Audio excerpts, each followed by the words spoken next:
Well, I did some cleanup today, and I got rid of some of my smaller scraps and organized a few other things. Now, I had some 1/4-inch plywood,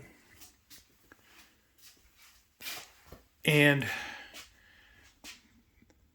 this, it won't be exactly like this, but I'm going to use this. I'll probably put a piece of 1/8-inch MDF on the inside of it and then paint it sky blue. But I need some sort of rigid backing for my background buildings. You can see my plant 4 here. I don't know exactly where it's going to go. It's going to go somewhere in the middle, but this will all be background buildings. This whole length.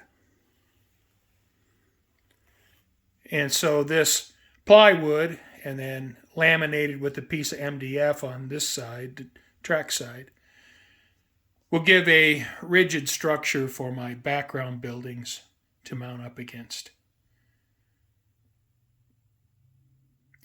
And once I have the buildings in, then I can trim around the height of the buildings. Possibly. It needs to be a little bit lower, but looking at my kits, I have one kit with a water tower, and it has 11 inches of height. And so this is 11 inches right here.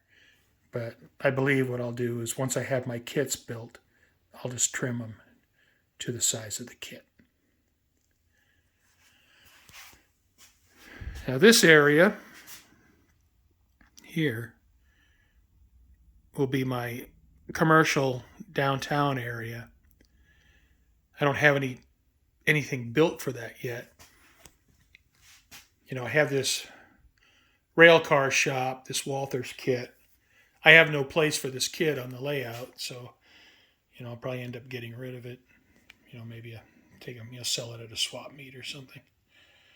But I just have it sitting here so you have an idea that there's going to be this will all be one downtown block. This is all be 4 kits of Merchant Row, Walther's Merchant Row here. So I have that in place there just to give you an idea that this is going to be all structures here. By placing background buildings all along this part of the peninsula, which is, a large part of my downtown area, I wanted to try to create some depth with the layout. So if I have, a commercial section here on this part of the benchwork, and then all industrial buildings all along this narrow stretch here, they're all background buildings that are served by these tracks. I'm trying to create some depth. And that's why I decided to do that. Why I decided to put background buildings in an aisle. And because of the height of this, all the turnouts here will be operated with tortoise switch machines.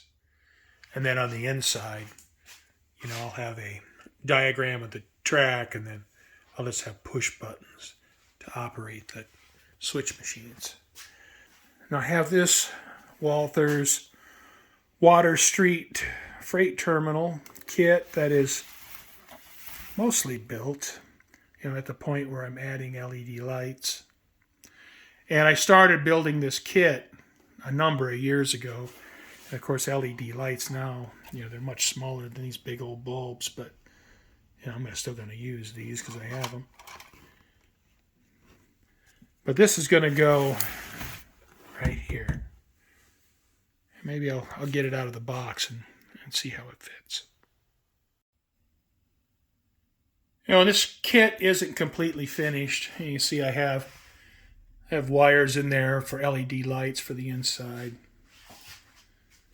And see inside the kit, I have dividers for inside the office building. Kits Won't use any of that. Oh, there's Southern Pacific. SP, I can use that. I have some other parts that need to be installed. This dock hasn't been painted yet. So it's not quite finished. It's a long ways toward being finished, but not done yet. Then over on the track side,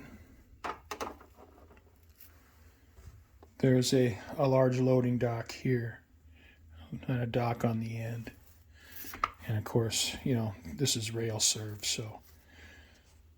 So this structure goes here once it's finished and once the layout is ready for it.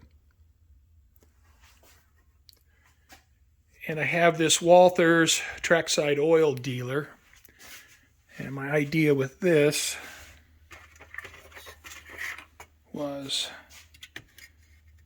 that it would go here. Now, I haven't really thought of where all the buildings are going to go. It's a pretty big complex. So I would have to, you know, figure all that out. And this is another one. This kit's not finished either. I think I was just to the point where I was going to put LED lights in it.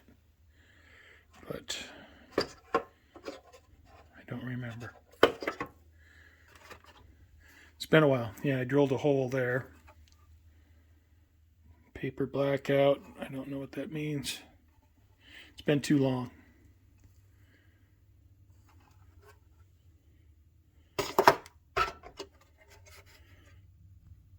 Oh, probably that curve there. Put paper on that curve on the inside. It probably has that. And so when I install the LED light, there's only light on this side, and the windows in this side will not be illuminated. So that's what that's about. And, you know, the pump house.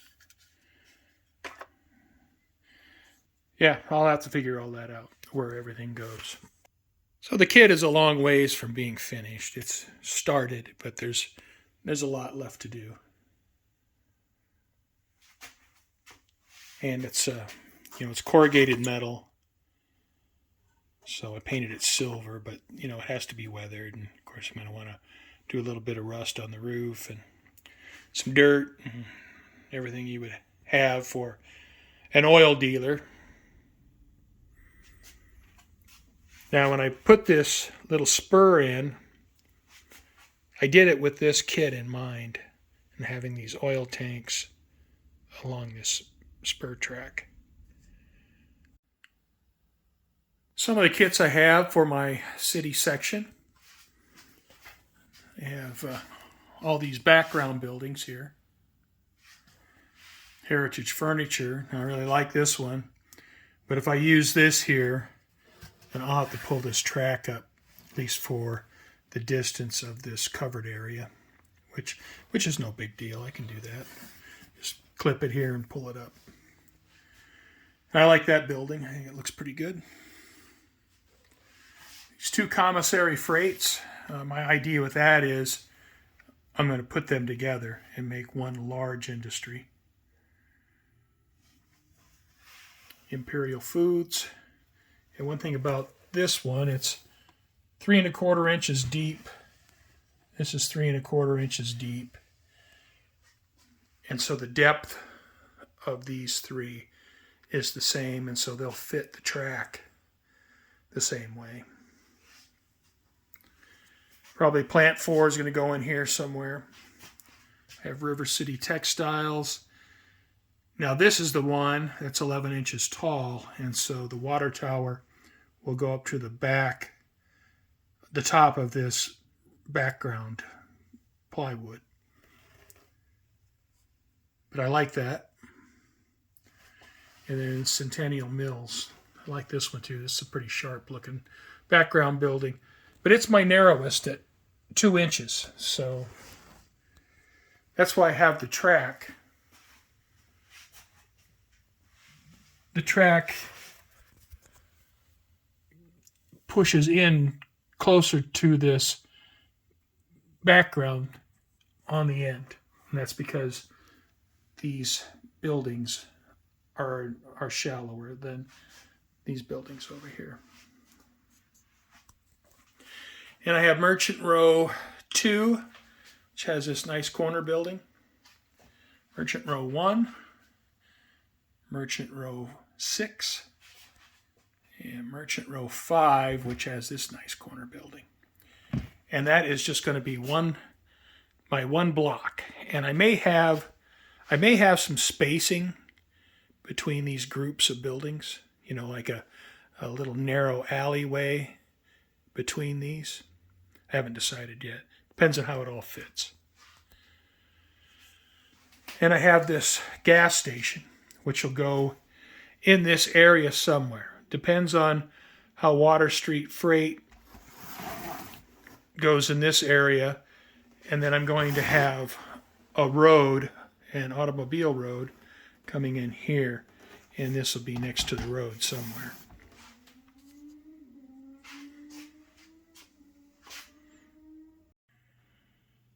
I have this Walther's truss bridge for this spot right here. It'll span this gap right here. And this bridge is 20 inches long.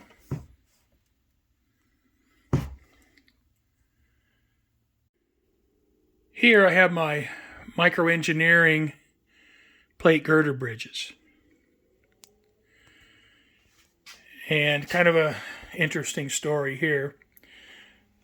I ordered this off eBay from a model railroad dealer. And you can see that obviously this is not a new package. It's been written on. It's been crushed. There's no instructions in it. And I received it, and the shipping box is in perfect condition. And, I complained loudly. And then they sent me another brand new box. So, originally I only wanted one 150-foot bridge. But now I have two 150-foot bridges, although I don't know how many parts are missing out of this box. But between these two kits, I will build the bridge for this area.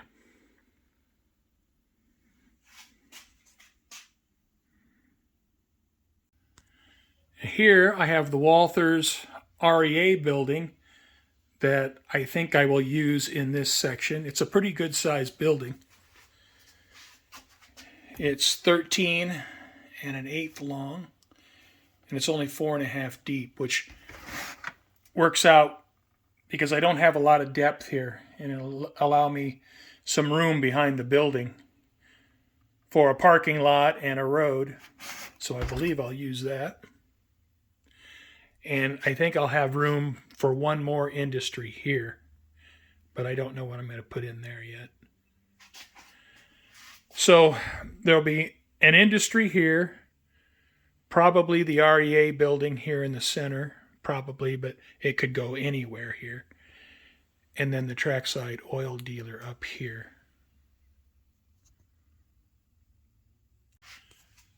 And the zero elevation bridge from here to here, it's about 19.5 inches. And so I have this 50-foot deck girder bridge, and I have this 90-foot deck girder bridge. Now this one's 12 7/16 long. This one's 6 7/8 long. So it's just about the perfect length for what I have if I put those two together. For the abutments, I have these beautiful Monroe model abutments for this plate girder bridge. And I have this pier where the two bridges will meet. And these are really nice castings. I think those are going to look real good down in my canyon. Let me get these out and show them to you. Oh, these are really, really beautiful castings. and I think they're gonna look really nice in my canyon. Obviously, I have to fit them, but yeah, those are gonna look good. And let me get the pier out and show that to you. And here's the matching pier, and it is also a beautiful casting.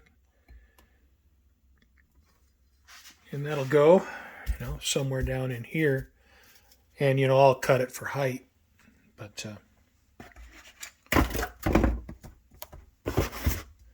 that'll go there. And then, have the bridge abutment back here.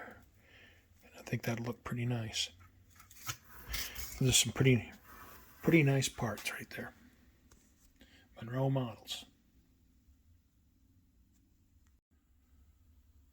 My automotive bridge that goes over the canyon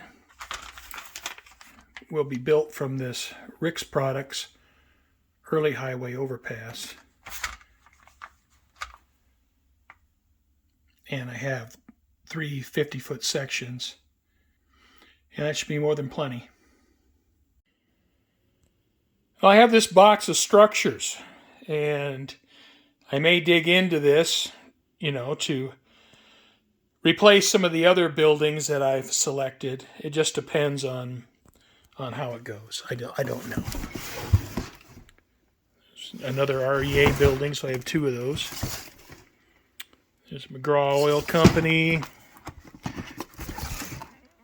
Arrowhead Ale. It just depends. I may use some of these and not use some of the others, depending on how they fit on the layout. I have this Walther's truss bridge and Walther's bridge track that's going to span the canyon for the elevated section of track. And the bridge track has had its initial paint put on it. And the bridge has also had its initial paint put on it. It's been clear coated. So now both are ready for weathering. Well, thank you for watching. And I think I have most of the structures I need for the layout. As you know, though, it takes years to build a layout, and I'm not expecting to have this done overnight. Thank you for watching, and I hope you join me next time.